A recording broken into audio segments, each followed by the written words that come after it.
Diddy trial begins. Let's keep it a stack though. Has Diddy ever really had an impact on democracy? Maybe his No, impact on. no. All right. I'm sorry. Wait, Did you guys, let me guys, finish the question? guys, No. guys. It was a setup. It was always a setup. I wanted that exact reaction from Tab, and I got it.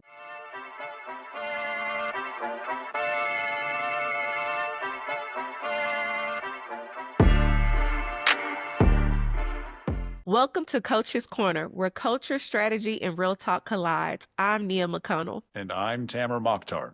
We're breaking down the week's biggest plays, connecting the dots, and keeping it real. No topic's too big, no truth gets sugarcoated. Because knowing the game isn't enough, you've got to know how to win it. Let's get into it. Let's go. It's time for hot takes and timeouts where we say the quiet part out loud. Michael Jordan to join NBC Sports NBA coverage as a special contributor. Tam, we need you to explain this to us like we're in kindergarten and tell us what Adam Silver has up his sleeves. Okay, it's some funny stuff going on with the NBA. Can you break it down for us? Look, this is the first time I'm hearing of it, but I'm here for it. Okay. Well, that's really interesting. So, Michael was a shitty coach. Like, he tried to coach. And part of the reason is because he was just so great at everything he did. And you see this from time to time. The all-time greats just don't understand why the people they're coaching can't do what they do. Really curious what kind of pundit he'll be. No, I can't wait to see it. It could be, look, it's either going to flame out or it's going to fly. And I'm here to watch it either way. Facts. And I would love for it to fly, but it just seems like Jordan got two things right. That basketball on the court and them shoes. Listen. His track record for everything else is just a little sketchy to me. Oh, you're gonna have to say more. You're gonna have to say more because he's done a lot. So All you're right, gonna have to say more. you're right. Let me give him Space Jam. Space Jam was really good. I think I've had his alcohol and it was good, but I'm just saying, like, I don't know if the baseball career go on the side that he did really well or it was like a fizz. I don't know. Well, then he came back and then he left and he came back. I'm just saying that kind of track record is a little iffy to me. So we shall see. Well, I mean, I hear you in what you're saying. I thought you were actually going farther afield than that. So I think it's hard to replicate the success that guy's had. And, True. I also realize, okay, so I'm going to tell my age. I'm so old. The audience says, how old are you? I'm so old. I remember going back to my alma mater and I was at a thing and it was like a cookout, right?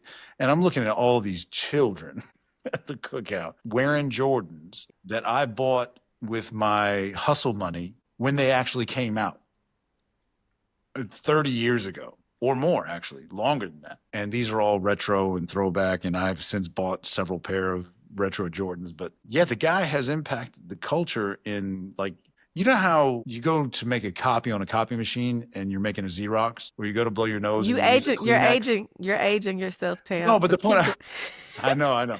But the point I'm making is like if you people use the term Kleenex to refer to all tissues. People use the Xerox to refer to all copies. Yeah. Q-tip, same way.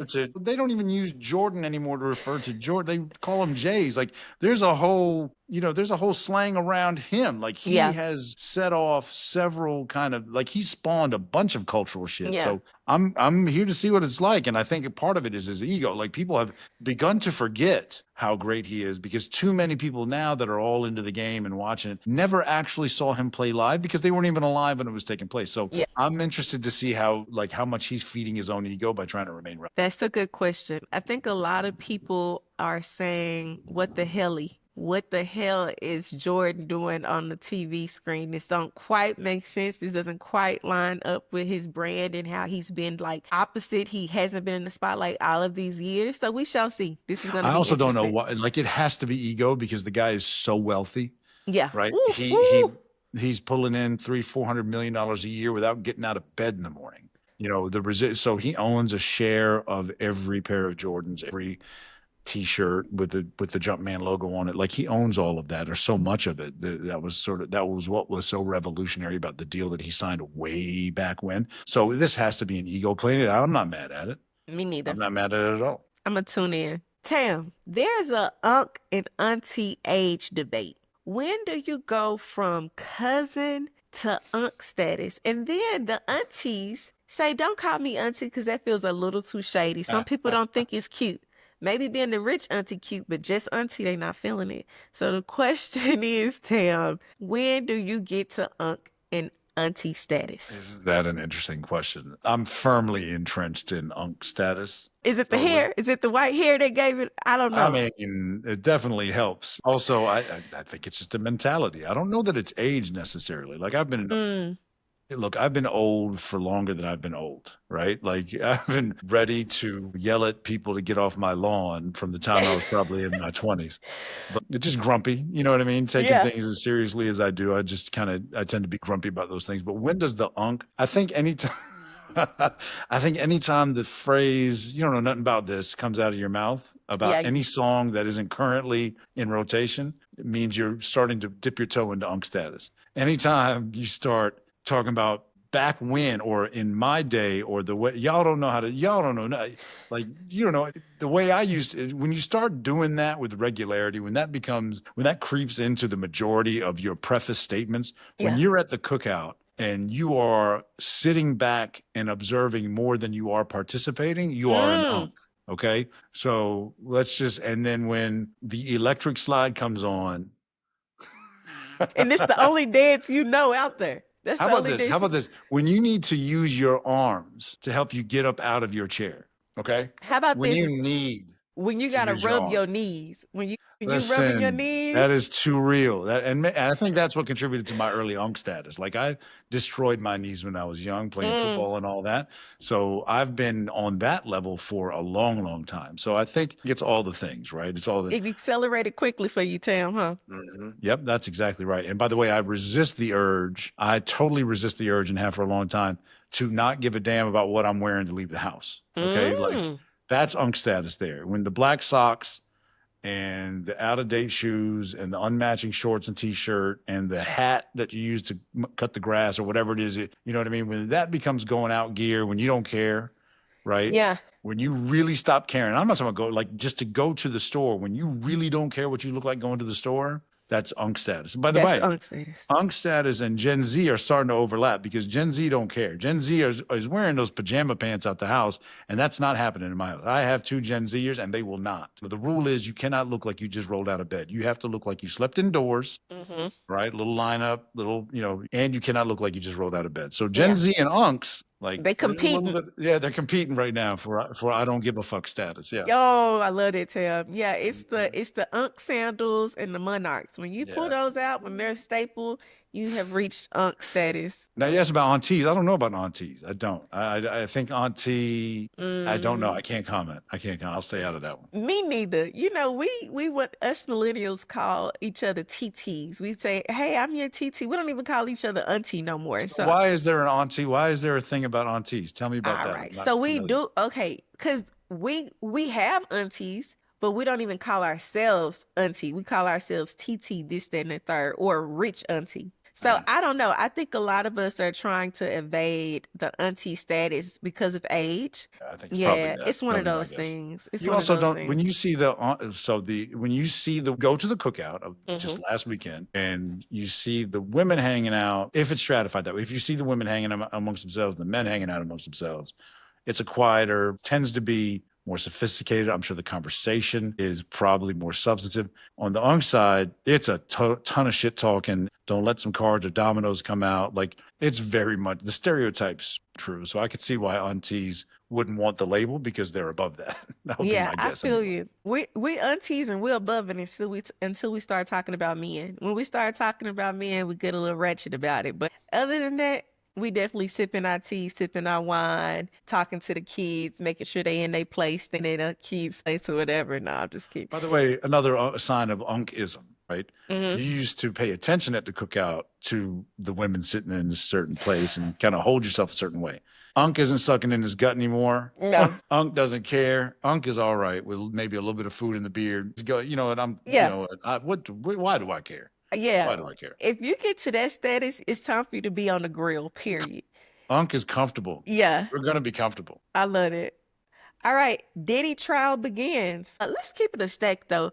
Has Diddy ever really had an impact on democracy? Maybe his No, impact on. No, All right. I'm sorry. Wait, wait, wait. Did Guys, you diffuse guys, the question? guys. It was a setup. It was always a setup. I wanted that exact reaction from Tam and I got it. But let me finish Oh, the question because I got a little bit more to come out of you. Yeah, was his vote or die campaign oh my performative, God. Oh my just God. like his puff persona? Is there really a place for celebs in democracy, Tam? And I'm looking at George Clooney when I said that. Okay. So that's Okay. go ahead. I mean, if there's more, because I'm ready, but go No, ahead. I If there's mean more to that's the it. I question, just want to know, like, and you're literally about to sip your tea as I go off. Okay, go I'm ahead. ready. No, to answer your question, has Diddy had an impact? No. Sex charges and everything else aside, and whatever you think of Diddy, Vote or Die was dumb at its inception. No one died the day they didn't vote, and no one ever believed that they would die if they did not vote. It was implausible, it was hyperbolic, and as a result, it just didn't resonate. It didn't move a thing. The bigger question is, do celebrities have a place in electoral politics and voting, moving voters, et cetera? The answer is yes, with a big add. It has to be applied intelligently. Mm, I love this about our people. There was the center, who was it? I can't remember, but there was a big think tank that did a survey about who influences Black opinion as it pertains to politics. hmm. And this information is a little bit dated, but the point is, at that moment back in 2018, I think is when the survey was conducted. Number one on the list were Barack and Michelle Obama. Shout out to the Obamas. Yeah, by the way, by definition, experts in the field.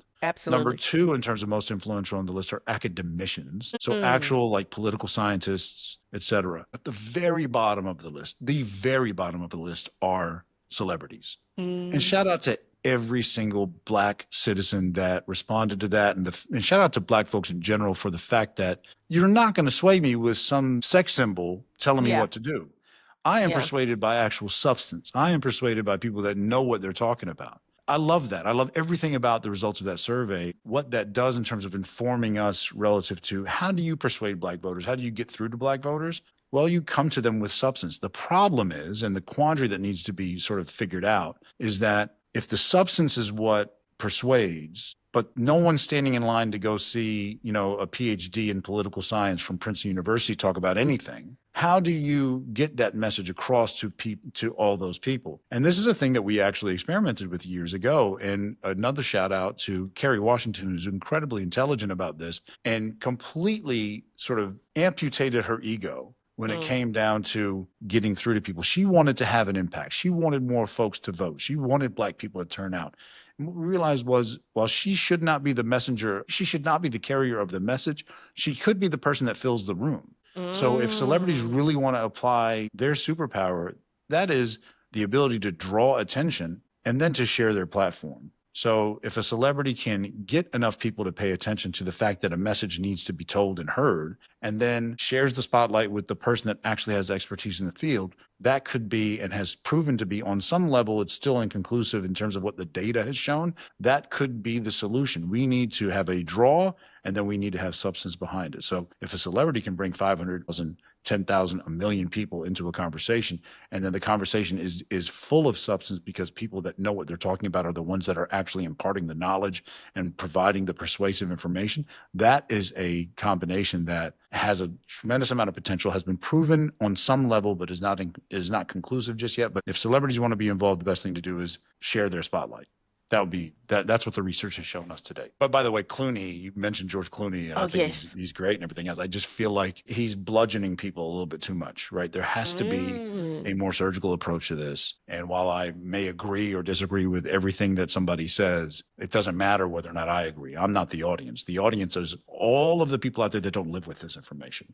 You know what I mean? That are consuming this in a much more passive way or consuming it much more transiently. So you have to engage these people in a completely different way before you start just beating them over the head with stuff. I will say one other thing, and Nia, all credit to you. We had a survey recently where we got 7,000 respondents, young Black folks responding to our survey, asking them what was important to them. And the answers range from, brunching Beyonce and living my best life to political empowerment and building Black power to just getting by paying the bills. Unequivocally, the overwhelming number of responses were just getting by and paying the bills. So forget what you heard about. Like, there wasn't a single mention of a Hermes bag or a private jet anywhere in terms of the actual priorities of young Black folks.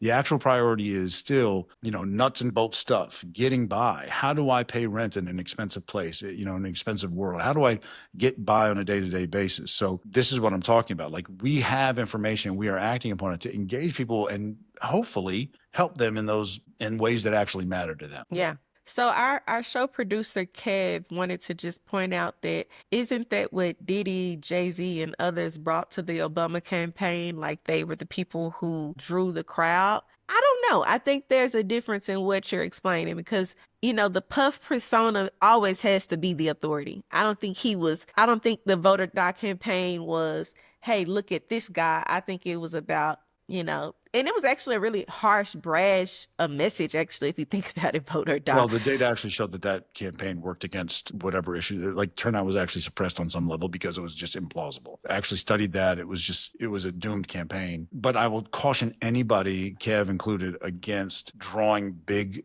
applicable universal conclusions from any Obama campaign, because those were once in the history of this country events. Barack Obama was himself like such an outlier in terms of a candidate, checked every single box in terms of, he was just a literally once in the history of this country type of candidate. So everything about him was observable, but hard to replicate, impossible to replicate. So in fact, the case can be made that Obama was a bigger celebrity on some level, relatively speaking, than some of the people that were coming on board trying to draw more attention. So it's just, there's not a lot to be drawn from that. These anomalies, when you look at in the world of statistics, in the world of analysis, these anomalies are not something that you can really rely on for replicate and reproduce. I'm really happy you said that. And people may see me get excited and think that I'm standing over Obama, maybe 10%. But the other 90% is just like, it was an anomaly, but we can learn from it, we can extract from it, and we can maybe replicate some of it to have progress and movement. So yeah, what he did was innovative and just kind of flipped the table. And it wasn't just him, it was operatives behind him actually fueling some of this as well. So it's just exciting. Yep. Yeah. Yeah. All right. Let's break down what's really going on with this week's biggest headlines decoded. Here's your game film. Tam, the non-melanated have flipped the script and weaponized another term, black fatigue, which is used to describe the very real exhaustion of dealing with systemic racism and constant microaggressions that Black people feel. Now it's being twisted to mean they're tired of us and behaviors that they fuck you. project and associate with Black people. Oh my God. Tam, Sorry. why are they so obsessed with us? And for sure, fuck them. It's shocking. I'm tired of hearing you complain about how much you're bleeding after I stabbed you.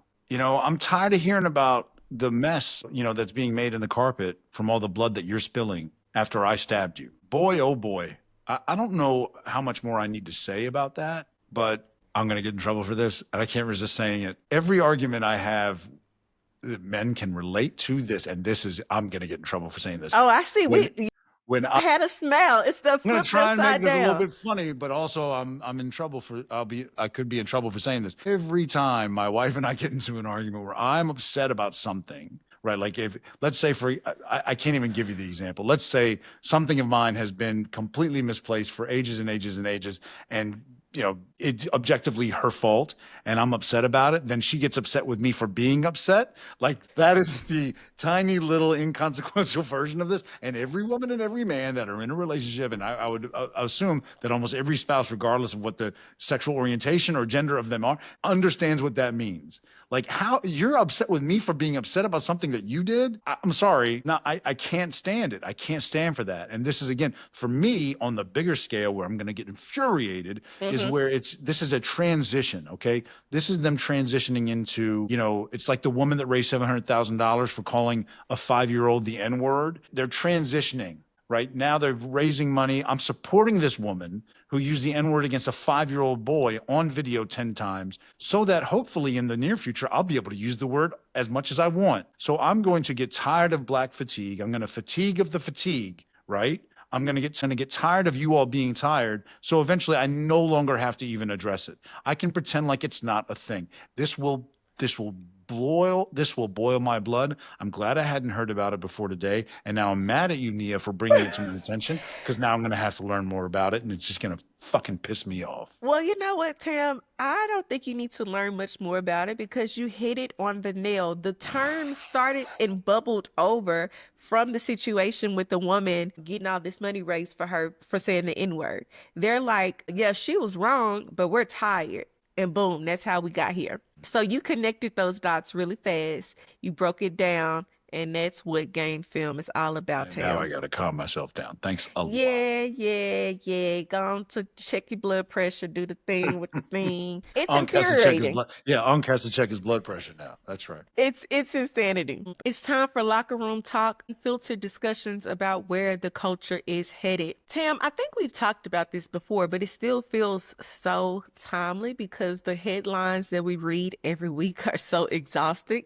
We want to know, what is the work in 2025? We're about halfway through the year. Do we still believe in systems, or are we just trying to survive the chaos? Do we still believe we can change these systems? Is that the work, or is it really just community focused right now? Or are we really just in survival mode, every man for themselves until we can, just so we can get through the next 4 years? Yeah, those are big questions. I think stop worrying about what anybody in DC is going to do for you, like in terms of systems, and start thinking about, and this should probably always be the case, but it's more so the case now than ever before. I think we all do ourselves a favor by start thinking about ourselves where we are here, like locally and physically, and work from there. Like real change and the things that actually impact you usually happen at the local level. And that's a universal note. But the way it is right now, the way the federal government is starting to just to dismantle all types of things as it pertains to, we've all heard DEI, we all know about the Target boycotts and all those kinds of things that's permeating on a national scale. The protective measures and the protective sort of boundaries exist on a local scale. So states have the opportunity to keep federal government from overreaching and crossing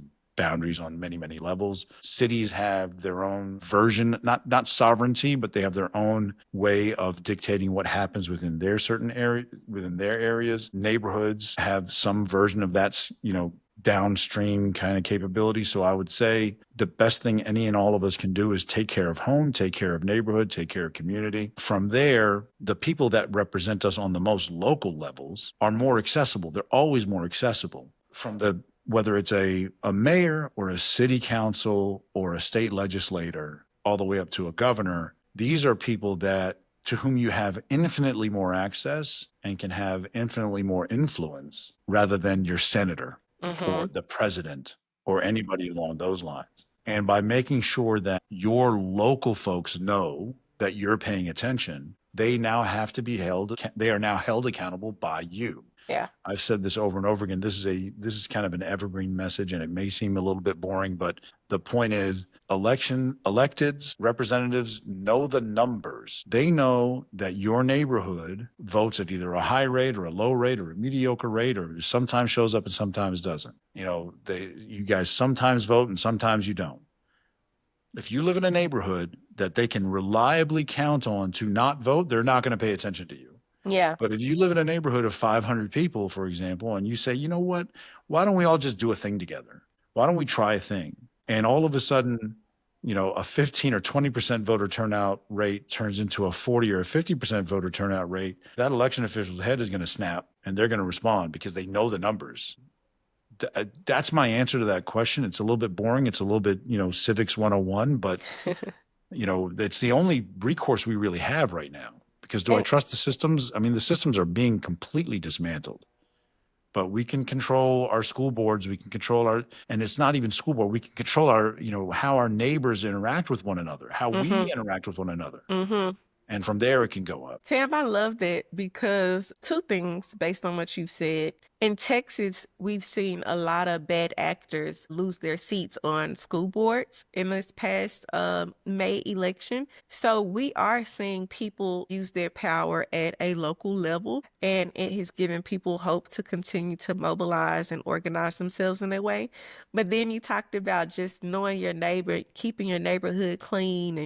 My sons, they're 9 and 11, or soon to be 9 and 11, and they started to go around our neighborhood cleaning the yard. Yesterday they ran home and asked for shovels. I'm like, what you need a shovel for? The neighbor's gonna pay us $2 to I love that. help her plant I love these that plants. $2 is enough to motivate them too, by the way. They don't know. They don't know yet, right? I wanted to tell them to negotiate so bad, but No, but that's old school. Those are prices. Yeah, those are old school prices. I was like, when y'all was picking up sticks, I ate $1, a few dollars, but planting Uh, plants, you dig it in the ground, son. You may need a little more dollars. But I said I'm gonna save that lesson for another day. Right now, just show yeah, your gratitude that people that's are great. actually accepting the help. So it's all working, Tam. It isn't fancy, it isn't fast, but Yeah, it will work if we all yeah. continue to look out for each other. That'll give us something just to look forward to on a day-to-day basis, Yeah, right? Like, yeah, because I absolutely. mean, if we are constantly looking at the global view, we're gonna constantly be depressed about things. Exactly. Before we dip, let me plug y'all in to be on the lookout because AAV is dropping VIP tickets to Beyonce, Kendrick, and SZA. Follow All Americans Vote on IG to enter and catch winner announcements. That's it for this week's Coach's Corner. Thanks for tapping in. Keep the conversations going. Drop your hot takes. Send it to your group chat. Argue in the comments. We see it all. And be sure to follow us on IG at All Americans Vote. And remember, knowing the game is not enough. You've got to know how to win it. We'll see you next week.